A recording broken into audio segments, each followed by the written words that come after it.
Hi students.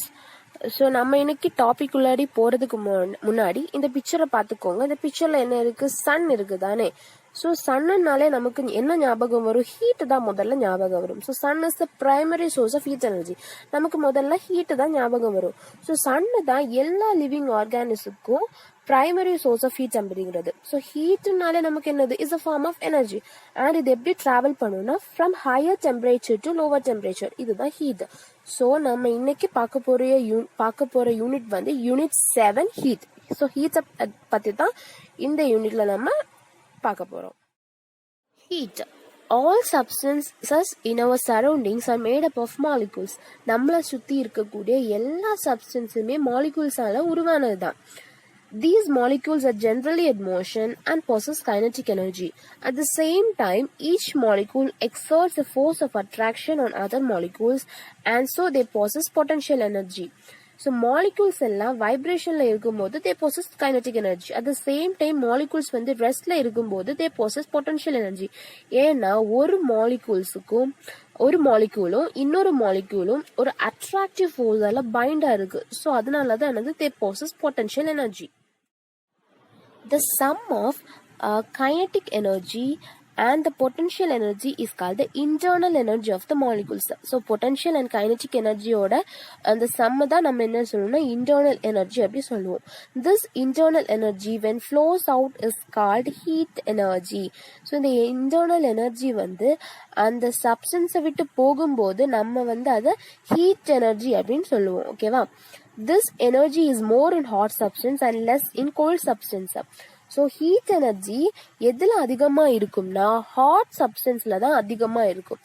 And என்னது? Less in cold substance. Cold substance பார்த்தீங்கன்னா அதில் வந்து ஹீட் எனர்ஜி கம்மியாக தான் இருக்கும். இப்போ ஏன்னா ஹாட் சப்ஸ்டன்ஸில் வந்து மாலிகூல்ஸோட வைப்ரேஷன் வந்து ரொம்ப ஃபாஸ்ட்டாக இருக்கும். இதுவே இது கோல்ட் சப்ஸ்டன்ஸில் வந்து மாலிகூல்ஸோடைய வைப்ரேஷன் வந்து ரொம்ப கம்மியாக இருக்கும். அண்ட் நீங்க ஃபார் எக்ஸாம்பிள் பாத்தீங்கன்னா டீ எடுத்துக்கோங்க. டீ ஆர் காஃபி எல்லாருமே காலையில டீ ஆர் காஃபி அந்த குடிப்பீங்க. ஸோ அது எப்படி இருக்கும்? ரொம்ப ஹாட்டா இருக்கும். ஏன்னா அந்த டீல வந்து ஹீட் எனர்ஜி வந்து அதிகமா இருக்கும். ஸோ அதனால தான் என்னது? அது வந்து ஹாட்டா இருக்குது. And it flows from hot substance to cold substance. இது எப்படி ஃப்ளோ ஆகும்னா ஹாட்ல இருந்து கோல்ட பார்த்து தான் என்னது ஃப்ளோ ஆகும். தட் மீன்ஸ் ஹையர் டெம்பரேச்சர்ல இருந்து லோவர் டெம்பரேச்சரை பார்த்து. நெக்ஸ்ட் வந்து எஃபெக்ட்ஸ் ஆஃப் ஹீட் பார்ப்போம். ஸோ அதோட எஃபெக்ட்ஸ் என்னென்னு பார்ப்போம். தி ஃபர்ஸ்ட் ஒன் வந்து எக்ஸ்பான்ஷன். ஓகேவா? எக்ஸ்பான்ஷன்னா when we heat a substance the molecules gains energy. நம்ம வந்து ஒரு சப்ஸ்டன்ஸை வந்து ஹீட் பண்ணும்போது அந்த சப்ஸ்டன்ஸ்ல உள்ள மாலிகூல்ஸ் என்ன ஆகும்? எனர்ஜியை வந்து கெயின் பண்ணும். அதாவது the movement of its molecules increases. அந்த அந்த அந்த மாலிகூல்ஸோட மூவ்மெண்ட், அந்த சப்ஸ்டன்ஸுக்கு உள்ளாடி உள்ள அந்த மாலிகூல்ஸோட மூவ்மெண்ட்ஸ் வந்து எப்படி இருக்கும்? ரொம்ப இன்க்ரீஸ் ஆகும். அதாவது ரொம்ப ஃபாஸ்ட் அது என்ன ஆகும்னா வைப்ரேட் ஆகும். as a result of this the expansion will takes place. இதோட ரிசல்ட் என்ன நடக்கும்? அங்க வந்து எக்ஸ்பான்ஷன் நடக்கும். ஸோ ஜஸ்ட் ஒரு எக்ஸாம்பிள் மாதிரி கொடுத்துருக்காங்க, பார்த்துக்கோங்க. You would have seen some space being left in railway tracks. It is because during summer time more heat causes expansion in tracks. So நமக்கு தெரியும், நம்ம பார்த்துருக்கோம் தானே ரயில்வே ட்ராக்ல என்ன இருக்கும்? சம் ஸ்பேஸ் இருக்கு தானே. ஸோ ரெண்டு ட்ராக்கு இடையில ஸ்பேஸ் இருக்கும். அந்த டயக்ராம் வந்து நான் உங்களுக்கு நெக்ஸ்ட் காட்டி தரேன். சம் ஸ்பேஸ் இருக்கும். ஸோ அது எதனாலன்னா it is because during summer time more heat causes expansion. So summer டைம்ல, அதாவது வெயில் காலத்துல வந்து ரொம்ப ஹீட் வந்து அதிகமா இருக்கும் தானே. ஸோ அப்போ அங்கே என்ன நடக்கும்னா இன்னும் அந்த ட்ராக் வந்து எக்ஸ்பேண்ட் ஆகும்போது கேப் இல்லைன்னா என்ன ஆயிடும்? ரெண்டுமே இடிக்கும் தானே. ஸோ அதனால தான் கொஞ்சம் கேப் போட்டிருக்காங்க. ஸோ அதான் என்னது? அந்த ரயில்வே ட்ராக்ல போட்டிருக்கக்கூடிய அந்த gap. Expansion is greater for liquids than solids and it is maximum in gases. இப்போ நீங்க வந்து சாலிட் பாத்தீங்கன்னா சாலிட்ல வந்து எக்ஸ்பான்ஷன் வந்து கம்மியா தான் நடக்கும். ஸோ லிக்விட கம்பேர் பண்ணும்போது சாலிட்ல வந்து கம்மியா தான் எக்ஸ்பான்ஷன் நடக்கும். இப்போ லிக்விட் பாத்தீங்கன்னா சாலிடை விட கொஞ்சம் அதிகமா என்ன நடக்கும்? எக்ஸ்பான்ஷன் நடக்கும். ஸோ கேசஸ் பாத்தீங்கன்னா the maximum expansion will take place in gases. கேசஸ்ல தான் மேக்ஸிமம் எக்ஸ்பான்ஷன் வந்து நடக்கும். இதுதான் அந்த ரயில்வே ட்ராக். அதுல பாத்துக்கோங்க, அந்த ட்ராக்ல இடையில இருக்குல்ல அந்த ஸ்பேஸ், அதுதான் கொடுத்துருக்கக்கூடிய space. Then change in state.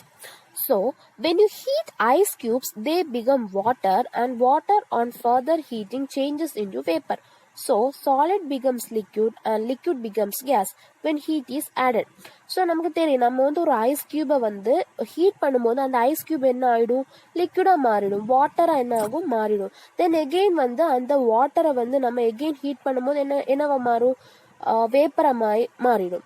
So நம்ம வந்து ஹீட் வந்து ஆட் பண்ணும்போது சாலிட் என்னவா மாறும், லிக்விடா மாறும், லிக்விட் வந்து கேஸா மாறிடும். The reverse takes place when heat is removed. At the same time நம்ம வந்து அந்த ஹீட்டை வந்து ரிமூவ் பண்ணும்போது அங்க என்ன நடக்கும், வேப்பர், இப்போ வேப்பரை வந்து கூல் பண்ணும்போது அது என்னவா மாறிடும், லிக்விடா மாறிடும். தென் அகெயின் லிக்விடை வந்து நம்ம கூல் பண்ணும்போது அது என்னவா மாறும், சாலிடா மாறிடும்.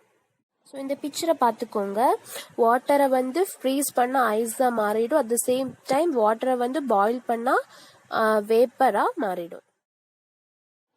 So change in temperature.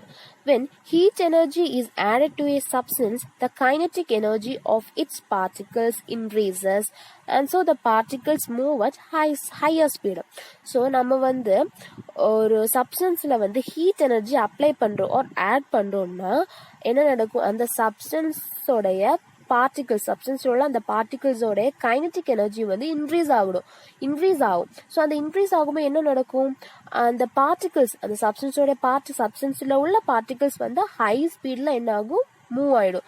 So இந்த மூவ்மெண்ட் வந்து நடக்கும். ஸோ இதனால என்ன ஆகும்னா சப்ஸ்டன்ஸோட டெம்பரேச்சர் வந்து ரைஸ் ஆகும், ஸோ இன்க்ரீஸ் ஆகும். when a substance is cooled, that is when heat is removed. So நம்ம அதே சப்ஸ்டன்ஸை வந்து நம்ம கூல் பண்ணுறோம் அப்படின்னா என்னது, ஹீட் வந்து ரிமூவ் பண்ணுறோம்னு அர்த்தம். the molecules lost heat and temperature falls. So என்ன ஆகும், மாலிகூல்ஸ் வந்து ஹீட்டை வந்து அங்கே என்ன பண்ணும், லாஸ் பண்ணும். என்னன்னா நம்ம வந்து கூல் பண்ணும்போது என்ன ஆகும், ஹீட் வந்து கம்மி ஆகும் தானே, and its temperature falls, temperature என்ன ஆகும், கம்மியாகும். So chemical changes. Since heat is a form of energy, it plays a major role in chemical changes. So நமக்கு தெரியும் heat is a form of energy. இது வந்து chemical changes நடக்கிறதுக்கு heat வந்து ஒரு major role play பண்ணுது. So அது என்னன்னு பார்ப்போம். In some cases, chemical reactions need heat to begin, and also heat determines the speed at which reactions occur. Chemical changes நடக்கணும்னா heat தேவைப்படும். அந்த ஹீட் மூலியமா தான் ரியாக்ஷன்ஸ் வந்து எவ்வளவு ஸ்பீடா நடக்குங்கிறத ஹீட் தான் என்னது determine பண்ணும். So when we cook food, we light the wood and it catches fire and the food particles become soft because of heat energy.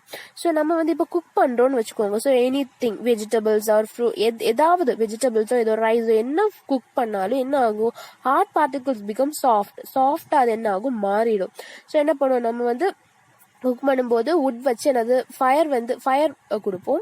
So அப்போ என்ன நடக்கும்னா அந்த ஹார்ட் பார்ட்டிகல்ஸ் வந்து சாஃப்டா மாறிடும். ஃபார் எக்ஸாம்பிளுக்கு நீங்க ரைஸ் எடுத்தீங்கன்னா ரைஸ் வந்து ஹார்டா இருக்கும். ஸோ அது வந்து குக் ஆகும்போது என்ன ஆகிடும், சாஃப்டா மாறிடும். ஸோ ரைஸ் என்ன ஆகுது, சாதமா மாறிந்தானே. ஸோ அதான் these all are the chemical changes taking place due to heat. இதெல்லாம் தான் என்னது, ஹீட்டால நடக்கக்கூடிய கெமிக்கல் சேஞ்சஸ். ஸோ ஒரு ஆக்டிவிட்டி பார்த்துக்கோங்க, transfer of heat. So heat transfer ஆகுறத பற்றி பார்ப்போம். So activity, take a glass of water and put some ice cubes into it. Observe it for some time. What happens? The ice cubes melt and disappear. Why did it happen? It is because heat energy in the water is transformed into the ice. So நம்ம ஒரு class of water எடுத்து அதில் வந்து கொஞ்சம் ice cubes போட்டுக்கோங்க. So கொஞ்சம் time அப்புறம் நீங்க வந்து அந்த வாட்டர், அந்த கிளாஸை வந்து அப்சர்வ் பண்ணுங்க, போய் பாருங்க. அப்ப என்ன நடக்கும்னா அந்த ஐஸ் கியூப்ஸ் எல்லாமே மெல்ட் ஆகி காணாமலே போயிடும். ஸோ அது எதனாலன்னா it is because heat energy in the water is transformed to the ice. So அந்த வாட்டர்ல உள்ள ஹீட் எனர்ஜி எல்லாம் என்ன ஆகும், அந்த ஐஸ் இருக்குல்ல, ஸோ அந்த ஐஸ் கியூப்ல வந்து டிரான்ஸ்ஃபர் ஆகும். ஸோ அப்ப என்ன நடக்கும், அந்த ஐஸ் கியூப்ஸ் எல்லாமே மெல்ட் ஆகி என்னது வாட்டர் ஃபார்ம்ல மாறிடும். Heat does not stay where we put it. So நமக்கு தெரியும் ஹீட் வந்து என்ன பண்ணாது, ஒரே இடத்துல வந்து ஸ்டே பண்ணாது. Because heat is a form of energy, we know that. Hot things get colder and cold things get hotter. ஹாட்டாக இருக்கக்கூடிய திங்ஸ் என்னவா மாறும், கோல்டராக மாறும். அண்ட் கோல்ட் திங்ஸ் என்னவா மாறும், get hotter. Heat is transferred from one place to another till the temperature becomes equal. So heat என்ன ஆகும், transfer ஆகும். ஒன் பிளேஸ்லேருந்து அனதர் பிளேஸ் டிரான்ஸ்ஃபர் ஆகும். டில் எது வரைக்கும், இப்போ ஃபார் எக்ஸாம்பிளுக்கு 2 சப்ஸ்டன்ஸ் இருக்கு. இப்போ அந்த 2 சப்ஸ்டன்ஸ்ல ஒன்று ஹாட்டாக இருக்கு, இன்னொன்று ரொம்ப கோல்டா இருக்கு, ரொம்ப தணுப்பா இருக்கு. ஸோ ஹீட் என்ன ஆகும், இந்த கோல்டு சப்ஸ்டன்ஸ்ல இருந்து அந்த ஹாட் சப்ஸ்டன்ஸ்ல இருந்து கோல்டு சப்ஸ்டன்ஸை பார்த்து ஹீட் டிரான்ஸ்ஃபர் ஆகும். டிரான்ஸ்ஃபர் ஆகி ரெண்டுமே ஒரே சப்ஸ்டன்ஸ் ஒரே டெம்பரேச்சர் ரீச் பண்றது வரைக்கும் என்ன ஆகும், டெம்பரேச்சர் டிரான்ஸ்ஃபர் ஆகும். Heat transfers takes place when heat energy flows from an object with higher temperature to an object with lower temperature. அதான் நான் சொன்னேன், ஹீட் எனர்ஜி எப்படி டிரான்ஸ்ஃபர் ஆகும், அதில் ஹாட்டாக இருக்கக்கூடிய ஆப்ஜெக்ட்ல இருந்து அதனால கோல்டாக இருக்கக்கூடிய ஆப்ஜெக்டை பார்த்து டிரான்ஸ்ஃபர் ஆகும். அதான் higher temperature to lower temperature. Then அந்த பிக்சரை பார்த்துக்கோங்க. ஸோ அந்த ஃபர்ஸ்ட் பிக்சரை பார்த்துக்கோங்க. ஒரு கப்பில் காஃபி ஆர் டீ எனிதிங் ஏதோ ஒன்று இருக்கு. செகண்ட் பிக்சர்ல ஐஸ்கிரீம் இருக்கு. ஸோ ஃபர்ஸ்ட் பிக்சருக்கு கீழே என்ன எழுதிருக்கு, கூலர் சரௌண்டிங்ஸ். ஐஸ்கிரீமுக்கு கீழே வார்மர் சரௌண்டிங்ஸ். ஸோ இப்போ காஃபின்னு வச்சுக்கோங்க. ஸோ காஃபி ரொம்ப ஹாட்டாக இருக்கும். ஸோ அது என்ன நடக்கும்னா, காஃபியில் இருக்கக்கூடிய டெம்பரேச்சர் ரொம்ப ஹீட்டாக தானே இருக்கும். ஸோ அந்த காஃபியில் இருக்கக்கூடிய டெம்பரேச்சர் சரௌண்டிங்ஸை பார்த்து ட்ராவல் பண்ணும். சரௌண்டிங்ஸும் காஃபியும் ஒரே டெம்பரேச்சர் வரது வரைக்கும் இந்த ப்ராசஸ் நடக்கும். தென் இந்த வார்மர் சரௌண்டிங்ஸ், ஐஸ்கிரீம் பார்த்துக்கோங்க. ஐஸ்கிரீம் ரொம்ப கோல்டா இருக்கும் தானே. ஸோ அந்த ஐஸ்கிரீம் அங்கே என்ன நடக்கும்னா, அந்த ஐஸ்கிரீம்ல அந்த கோல்டு இந்த சரௌண்டிங்ஸ்ல இருந்து ஐஸ்கிரீமை பார்த்து டிராவல் பண்ணும். ஸோ அப்போ அங்க என்ன நடக்கும், ஐஸ்கிரீம் ரொம்ப மெல்ட் ஆயிடும் தானே. ஸோ அந்த சரௌண்டிங்ஸும் ஐஸ்கிரீமும் ஒரே டெம்பரேச்சர் வரது வரைக்கும் இந்த ப்ராசஸ் நடக்கும். நெக்ஸ்ட் ஹீட் டிரான்ஸ்ஃபர் ஆகுறது 3 waysல நடக்கும். Heat transfer takes place in 3 ways. என்னெல்லாம்னா conduction, convection and radiation. So இன்னைக்கு கிளாஸ்ல நம்ம கண்டக்ஷன் என்னன்னு பார்ப்போம். So first one conduction. கண்டக்ஷன்னா கடத்தல்னு சொல்லுவோம். So transfer of heat transfer ஆகுறது. In solids molecules are closely arrange so that they cannot move freely. இப்போ நீங்கள் சாலிட் எடுத்தீங்கன்னா அதில் ஆட்டம்ஸ் அண்ட் மாலிக்யூல்ஸ் ரொம்ப க்ளோஸ்லி பேக்டா இருக்கும், அதாவது ரொம்ப நெருக்கமாக இருக்கும். ஸோ அங்கே என்ன நடக்காது, மாலிக்யூல்ஸ் ஃப்ரீயா மூவ் பண்ணாது. அதனால ஃப்ரீ பண்ண முடியாது, பிகாஸ் தட் அது க்ளோஸ்லி பேக்டா இருக்கும். when one end of the solid is heated, molecules attach and absorb heat energy and vibrate fast at their own positions. இப்போ சாலிட் மாலிகூல்ஸ் ஹீட் எனர்ஜியை கெயின் பண்ணி என்ன ஆகும், அதோடைய ஓன் பொசிஷன்ல வைப்ரேட் ஆகும். இப்போ நீங்க ஃபார் எக்ஸாம்பிளுக்கு இப்போ சும்மா நிறைய ஆட்டம்ஸ் அண்ட் மாலிகூல்ஸ் இருக்குன்னு கன்சிடர் பண்ணிக்கோங்க. அதுல ஸ்டார்டிங் இருக்கக்கூடிய ஃபர்ஸ்ட் அந்த மாலிகூல்ஸ்ல ஹீட் கொடுக்குறோம்னா அங்க என்ன நடக்கும், அந்த மாலிகூல்ஸ்ல அதோடைய ஓனா என்ன ஆகும், வைப்ரேட் ஆகும். வைப்ரேட் ஆகி நெக்ஸ்ட் மாலிகூல்ஸுக்கு ஹீட் டிரான்ஸ்ஃபர் ஆகும். அப்படி டிரான்ஸ்ஃபர் ஆகி எது வரைக்கும் டிரான்ஸ்ஃபர் ஆகும்னா, அந்த ஹோல் மாலிகூல்ஸும் ஹீட் ரிசீவ் பண்றது வரைக்கும் என்ன ஆகும், அந்த ஹீட் வைப்ரேட் ஆகி டிரான்ஸ்ஃபர் ஆகி வரும். ஸோ அதான் அதுல சொல்லியிருக்கு. என்னது, these molecules in turn collide with the neighboring molecules and make them vibrate faster and so energy is transferred. So that's சொன்னேன்ல. So first one என்னது, vibrate ஆகி நெக்ஸ்ட்டுக்கு என்ன பண்ணும், vibrate fast ஆகி எனர்ஜி நெக்ஸ்ட் மாலிகூல்ஸுக்கு டிரான்ஸ்ஃபர் ஆகும். This process continues till all the molecules receive the heat energy. இந்த process எது வரைக்கும் கண்டினியூ ஆகும், எல்லா மாலிகூல்ஸுமே ஹீட் எனர்ஜியை ரிசீவ் பண்றது வரைக்கும் this molecules will continuously takes place. The process of transfer of heat in solids from a region of higher temperature to a region of lower temperature without the actual movement of the molecules is called conduction. அதாவது சாலிட்ஸ்ல heat எப்படி transfer ஆகும் அப்படின்னா, from a region of higher temperature to a region of lower temperature. ஹையர் டெம்பரேச்சர்ல இருந்து lower temperature தான் என்ன ஆகும், அந்த ஹீட் டிரான்ஸ்ஃபர் ஆகும். Without the actual movement of molecules. Molecules என்ன ஆகாது, மூவ் ஆகாது. மாலிகூல்ஸ் பிகாஸ் அது டைட்லி பாண்டாயில இருக்கு. மாலிகூல்ஸ் அப்படியே தான் இருக்கும். ஹீட் தான் என்ன ஆகும், டிரான்ஸ்ஃபர் ஆகும். ஒரு மாலிகூல்ஸ்ல இருந்து இன்னொரு மாலிகூல்ஸுக்கு ஹீட் தான் டிரான்ஸ்ஃபர் ஆகுமே தவிர தவிர மாலிகூல்ஸ் என்ன ஆகாது, மூவ் ஆகாது. ஸோ இதைத்தான் நம்ம என்னன்னு சொல்லுவோம்னா கண்டக்ஷன், அதாவது that means the transfer of heat, கடத்தல். ஸோ அப்படி சொல்லுவோம். இப்போ நம்ம கண்டக்ஷன்னா என்னன்னு பார்த்தோம்.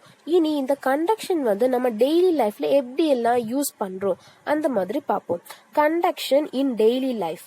Metals are good conductors of heat. So, aluminum is used for making utensils to cook food quickly. So நமக்கு தெரியும் மெட்டல் என்னது குட் கண்டக்டர்ஸ் ஆஃப் ஹீட்னு நமக்கு தெரியும். ஸோ நம்ம வீட்டில் குக் பண்ணுறதுக்கு என்ன யூஸ் பண்ணுறோம், அலுமினியம் யூட்டன்சில்ஸ் எல்லாம் யூஸ் பண்ணுறோம். ஏன்னா அந்த அலுமினியத்தில் ஹீட் ரொம்ப குயிக்காக என்ன பண்ணும், ஹீட் அப்சர்வ் ஆகும். ஸோ அந்த டைமில் என்ன ஆகும், ஃபுட் எல்லாம் ரொம்ப ஈஸிலி ஆர் குவிக்லி ரொம்ப ஃபாஸ்ட் ஆகிடும், குக் ஆகி கிடைக்கும். ஸோ அதுக்கு தான் நம்ம என்ன பண்ணுவோம்னா அலுமினியம் யூட்டன்சில்ஸ் யூஸ் பண்ணுறோம். So we know that. அப்போ என்னது அலுமினியம் நமக்கே தெரியும். நம்ம ஏதாவது ஒரு அலுமினியம் யூட்டன்சிலை நம்ம கேஸில் வச்சுட்டு நம்ம கை வச்சு பிடிச்சா என்ன ஆயிடும், கை ஹீட் ஆயிடும் தானே. ஸோ அதான் சொல்றாங்க metals are good conductors of heat. Then the second point, mercury is used in thermometers because it is a good conductor of heat. So thermometer அவங்க என்னதான் யூஸ் பண்ணுவாங்க, மெர்க்குரியை தான் யூஸ் பண்ணுவாங்க. Mercury is a liquid metal. So இதை தான் என்ன பண்ணுவாங்கன்னா தெர்மோமீட்டர்ல use பண்ணுவாங்க.